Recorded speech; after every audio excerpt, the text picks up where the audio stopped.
Politicos నేను మీ లక్ష్మీరాజరాజు.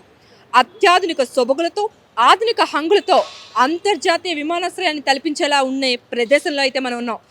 మేము ఎక్కడున్నామని ఆశ్చర్యపోతున్నారా?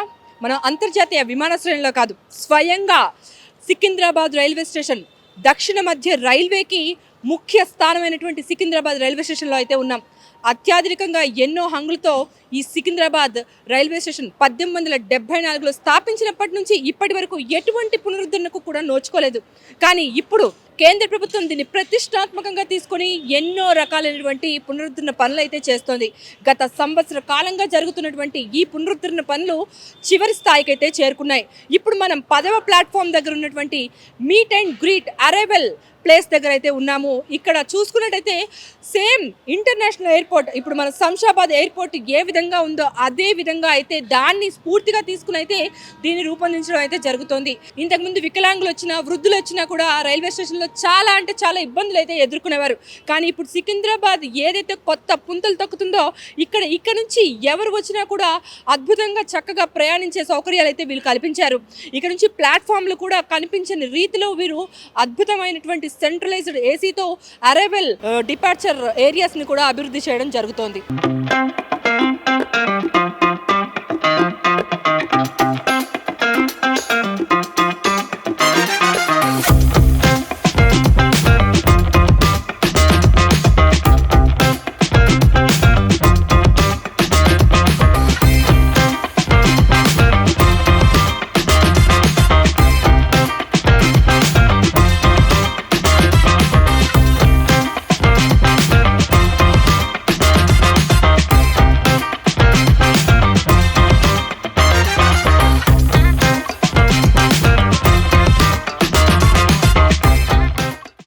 మనం ప్రస్తుతం అయితే లోపలికి రావడం జరిగింది.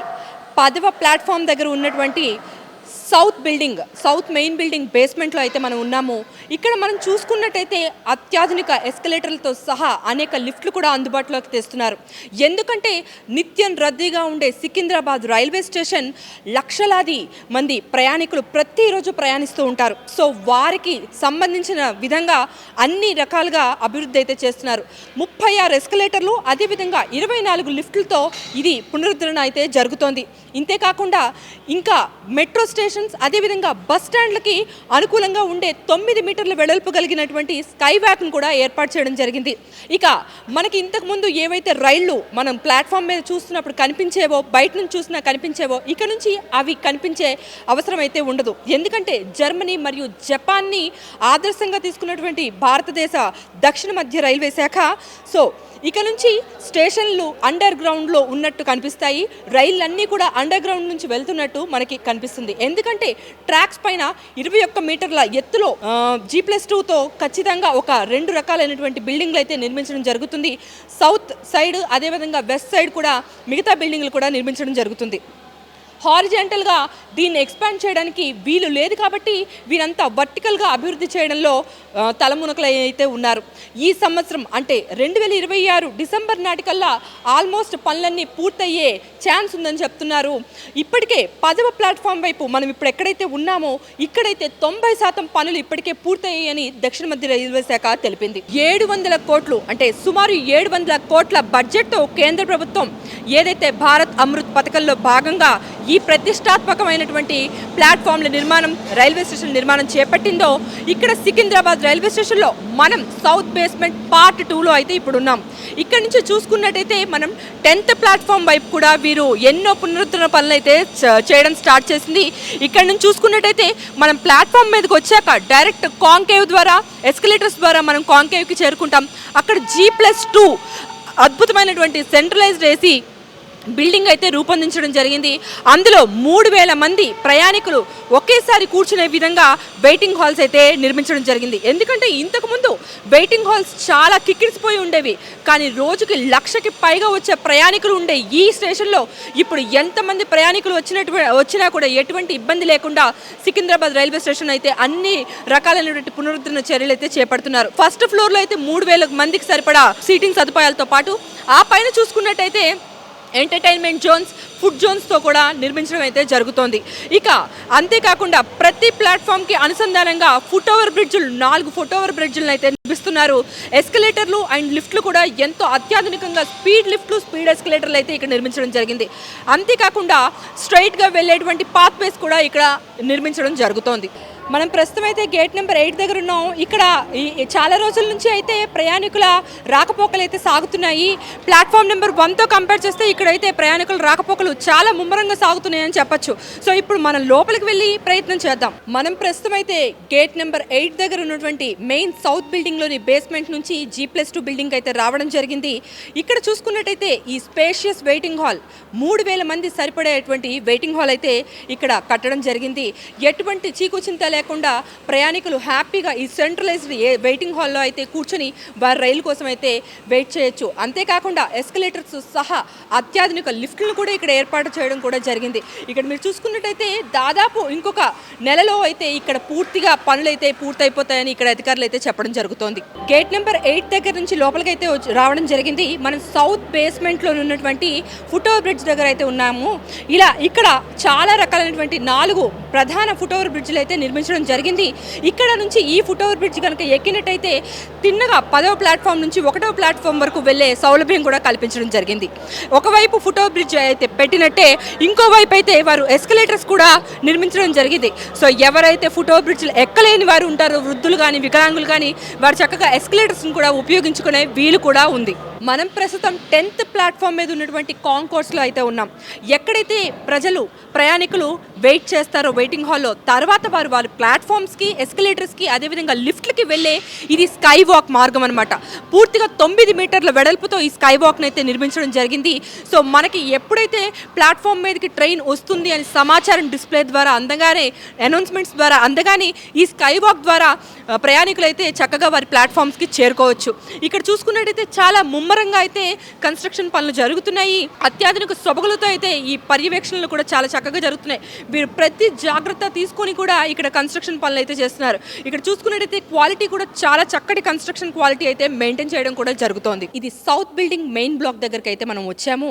ఇక్కడ చూసుకున్నట్టయితే ఇది కూడా ఒక అతి పెద్ద వెయిటింగ్ హాల్గా పరిగణించబడుతోంది. ఇక్కడ నుంచి వాక్ త్రూ కూడా వీరు చాలా వెడల్పుతో అయితే ఏర్పాటు చేయడం జరిగింది. నా వెనక నుంచి చూసుకున్నట్టయితే మనం ఇలా ప్రయాణికులు మెయిన్ ఎంట్రన్స్ ద్వారా వచ్చి వారు ఎస్కలేటర్లు, అదేవిధంగా లిఫ్ట్ల ద్వారా కాంకేవ్, అదేవిధంగా ప్లాట్ఫామ్లకు అయితే చేరుకునే సౌలభ్యం అయితే ఇక్కడ ఉంది. మనం ప్రస్తుతం అయితే సౌత్ వైపు ఉన్నటువంటి సికింద్రాబాద్ రైల్వే స్టేషన్కి సౌత్ వైపు ఉన్నటువంటి ఫుట్ ఓవర్ బ్రిడ్జ్ పైన ఆగి ఉన్నాం. ఇక్కడ నా వెనక కనుక గమనించినట్టయితే మనం ఇప్పటిదాకా అయితే కన్స్ట్రక్షన్ సైట్ అయితే విజిట్ చేయడం జరిగింది. అలాగే సేమ్ ఇప్పుడు మనం అయితే ప్లాట్ఫామ్స్ మీద ట్రైన్స్ని అయితే చూస్తున్నాం. కానీ ఇక ముందు అత్యాధునిక సభకులతో ఏవైతే కడుతున్నారో ఈ ట్రైన్స్ మనం చూడడానికి అవ్వదు. మొత్తం సెంట్రలైజ్డ్ ఏసీతో G+2 భవనం అయితే ఇక్కడ పూర్తిగా నిర్మించబడడం జరుగుతుంది. సో దశల వారీగా అయితే ఇక్కడ కన్స్ట్రక్షన్ పనులు అయితే జరుగుతున్నాయి. ఎందుకంటే దీన్ని పూర్తిగా మూసివేయడానికి కుదరదు కాబట్టి ఎవరైతే గిరిధర్ లాల్ కన్స్ట్రక్షన్ కంపెనీ వారు ఎవరైతే ఉన్నారో గత 3 ఏళ్లుగా కూడా ప్రయాణికులకు ఎటువంటి ఇబ్బందులు కలగకుండా సుమారు రోజుకి 1000 మంది శ్రామికులతో అయితే వీరు 24 గంటలు శ్రమించి ఈ కన్స్ట్రక్షన్ ఎంత వీలైతే అంత తొందరగా డిసెంబర్ కల్లా పూర్తి చేసే పనులు అయితే జరుగుతున్నాయి. నా వెనక చూసుకున్నట్టయితే మనకి 4 అంతస్తుల్లో మల్టీ లెవెల్ కార్ పార్కింగ్ కూడా అందుబాటులోకి తెస్తోంది సికింద్రాబాద్ రైల్వే స్టేషన్. సో ఇంతకు ముందు ఫస్ట్ ప్లాట్ఫామ్ వైపు కనీస కార్ పార్కింగ్ వెసులుబాటు కూడా సరిగ్గా ఉండేది కాదు. ఓపెన్ ఏరియాలోనే కేవలం కార్ పార్కింగ్ అనేది చేసేవాళ్ళు. అక్కడ చాలా ఇబ్బందులు కూడా ప్రయాణికులు ఎదుర్కోవాల్సిన అవసరం వచ్చేది. కానీ ఇప్పుడు ఎటువంటి కార్ పార్కింగ్ అయినా, బైక్ పార్కింగ్ అయినా ఇబ్బంది లేకుండా మల్టీ లెవెల్లో 4 ఫ్లోర్లో అయితే కార్ పార్కింగ్, అదేవిధంగా ద్విచక్ర వాహనాల పార్కింగ్ కూడా ఎంతో వెసులుబాటు అయితే కల్పించడం జరిగింది. ముఖ్యంగా చూసుకున్నట్టయితే ఇప్పుడు మనం పాత బిల్డింగ్ ఏదైతే సికింద్రాబాద్ రైల్వే స్టేషన్ టైంతో సహా ఉండేదో ఆ బిల్డింగ్ దగ్గరికి అయితే రావడం జరిగింది. దాన్ని పూర్తిగా డిమాలిష్ చేసి దాని ప్లేస్లో అయితే కొత్త కార్యాలయాన్ని అయితే ఇక్కడ నిర్మిస్తున్నారు. ఇది G+8గా ఉండబోతుందని చెప్తున్నారు. అంతేకాకుండా ఇక్కడ చూసుకున్నట్టయితే ఫస్ట్ ప్లాట్ఫామ్ వైపు ఏదైతే మెయిన్ ఆల్ఫా హోటల్ ఎదురుగుండా ఉన్న ప్లాట్ఫామ్స్ వైపు అయితే ఖచ్చితంగా 10 గేట్లు ఒక ఎంట్రీ ఎగ్జిట్తో పాటు ప్రారంభిస్తున్నారు. 5 గేట్లు ఉన్నప్పటికీ ఒక్కొక్క గేటుకు 2 గేట్లు అయితే అనుసంధానం చేయడం అయితే జరుగుతోంది. గత 3 ఏళ్లుగా గిరిధర్ లాల్ కన్స్ట్రక్షన్ కంపెనీ వారైతే దీన్ని ఎంతో ప్రతిష్టాత్మకంగా తీసుకుని ఈ డిసెంబర్ నాటికి ఎలాగైనా కూడా ఖచ్చితంగా పూర్తి చేసి రోజుకి 1000 మంది కార్మికులతో అయితే వారు 24 గంటలు నిరంతరం ఎంతో శ్రమిస్తూ ఖచ్చితంగా దక్షిణ మధ్య రైల్వే శాఖకు వారు ఈ డిసెంబర్ కల్లా అప్పచెప్తామని చెప్పేసి అయితే చెప్తున్నారు. చూశారు కదా, అసలు అంతర్జాతీయ విమానాశ్రయాన్ని తలపించేలాగా మన సౌత్ సెంట్రల్ రైల్వేస్కే హెడ్ క్వార్టర్స్గా నిలిచి ఎంతో పెద్ద రైల్వే స్టేషన్గా సేవలు అందిస్తున్నటువంటి సికింద్రాబాద్ రైల్వే స్టేషన్ సరికొత్త పుంతలతో అత్యాధునికంగా అయితే నిర్మించడం జరుగుతుంది. ఇక వచ్చే ప్రయాణికులకి ఎటువంటి ఇబ్బంది లేకుండా డిసెంబర్ కల్లా మొత్తం పూర్తయ్యి అసలు ఇది సికింద్రాబాద్ రైల్వే స్టేషనేనా అని ఆశ్చర్యం గొలిపేలాగా అయితే ఉండబోతుంది. From Secunderabad railway station cameraman శేఖర్తో Lakshmirajaraju, Hyderabad politicos.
Subscribe to the channel and download the Politicos app from the links in the description.